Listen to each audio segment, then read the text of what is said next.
Halo sahabat-sahabat pioner sekalian, senang kembali bertemu dengan rekan-rekan semuanya. Gimana kabar? Masih semangat? Atau sudah mulai rontok? Ya. Gimana ya? Bagaimana perasaan pioner semuanya? Kemarin dulu ya, sebelum pemilihan, saya mengupload sebuah video dengan judul 10 jam sebelum pemilihan, maka Pak Prabowo dan Gibran akan menang ya. Dan tidak meleset ya.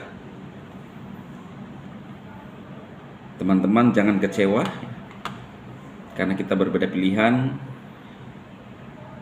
bagaikan mereka yang maju sebagai bertarung untuk pemilihan presiden ya. Dari 3 kandidat, 1 pemenangnya ya, 2 yang kalah. Tidak mungkin 2 pemenangnya. Nah, dalam setiap usaha sama. Saya juga pernah membahas ini, khususnya para penyinyi ya, karena kita dinyinyi terkait Pi Network ya. Pi Network, saya akan lihat video, komentar pioner sebentar ya. Waktu Pak Anies dan Pak Ganjar maju, maka mereka punya harapan untuk menang. Artinya harapan untuk berhasil kan. Jadi ketiga-tiganya punya harapan yang sama. Tetapi hanya 1 yang bisa jadi pemenangnya. Saya sedikit, kalau saya menurut saya ya, sebelum saya lanjut ke materi kita, pembahasan yang biasa. Saya memprediksi bahwa Pak Prabowo akan menang, lalu kemudian jauh-jauh sebelumnya saya sudah tahu bahwa Pak Ganjar itu akan kalah. Bahkan saya pernah mengungkapkan di video saya bahwa inilah kejatuhan si banteng ya, sebelum pertarungan dimulai ya. Saya akan coba cari video itu ya, ada pastilah jejak digitalnya kan. Saya bilang bahwa di situ akan kejatuhannya ya. Ada sesuatu hal yang prinsip yang tidak bisa mereka dan tidak mampu untuk menang. Ini prinsip yang tidak bisa dilawan. Mau bagaimanapun hebatnya tim mereka, ya. Tetapi faktanya, saya lihat aksi-aksi mereka juga ya. Ini dari penilaian saya, teman-teman. Minta maaf yang yang mungkin memilih Pak Ganjar, agak sedikit angkuh, ya. Baik itu dari capresnya, bahkan di luar prediksi saya. Saya berpikir bahwa mungkin minimal dia urutan kedua. Tetapi, dan prediksi saya Pak Anies urutan ketiga. Tetapi berbeda dengan ekspektasi saya. Di urutan ketiga hanya 16-17%. Ini terpuruk sekali. Bahkan Rocky Gerung pun yang memprediksi Pak Anies ya, kalau tidak salah ya, 17% justru didapatkan oleh Pak Anies. Itu perhitungan sementara ya, quick count-nya ya. Kalau sudah keluar perhitungan sementara, ya udah pasti pemenangnya Pak Prabowo. Mau proses MK pasangan-pasangan yang tidak terima tetap akan maju. Kenapa? Kita sudah berkaca dari pemilihan-pemilihan yang lalu, ya kan? Itu sudah terjadi.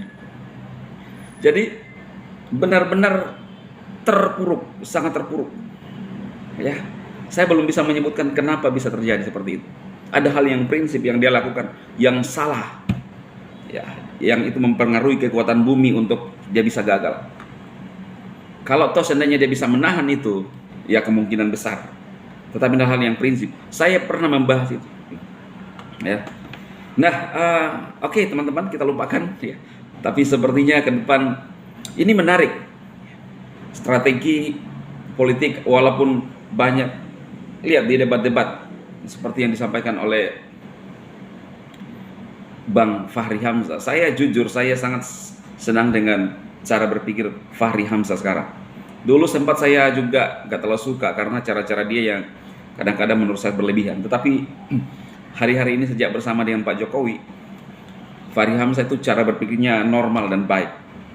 Ya, bagaimana dia punya, ya orang ketika sudah ada di dalam, kalau tidak punya pengalaman kan, kamu sudah ikut dalam pemerintahan tapi tidak belajar dari kegagalan, itu menurut saya konyol banget. Ya, Fahri ini menurut saya orang yang keren cara berpikir dia. Ya, bahkan kedua pasangan ini yang ada di nomor 3 ini benar-benar kasihan sekali. Ya, baik itu karirnya mengambil jalan yang salah menurut saya, karena terlalu percaya dengan ya Ibu Mega. Kita akan menang, kekuatan kita besar, dan saya juga, menurut saya teman-teman, apa yang sering disampaikan Ibu Mega, dia mengatakan bahwa Jokowi itu menang karena apa, siapa di belakangnya, itu terlalu sombong juga. Ya menurut saya, ya ini pandangan saya, tidak serta-merta hanya karena partai. Orang melihat Pak Jokowi itu menang karena melihat sosok Jokowi. Siapa sosok Jokowi? Kadang-kadang orang-orang awam itu tidak mengerti tentang partai, tetapi kinerja seseorang, pribadi seseorang, kinerja itu melekat pada diri seseorang. Dan menurut saya harus terbalik dong.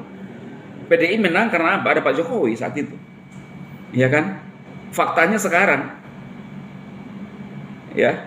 Jadi kalau menurut saya, ini masukan saya sih, kalau sekiranya satu saat tiba-tiba Gibran atau Pak Jokowi dengar, momennya Pak Jokowi buat partai baru, ya.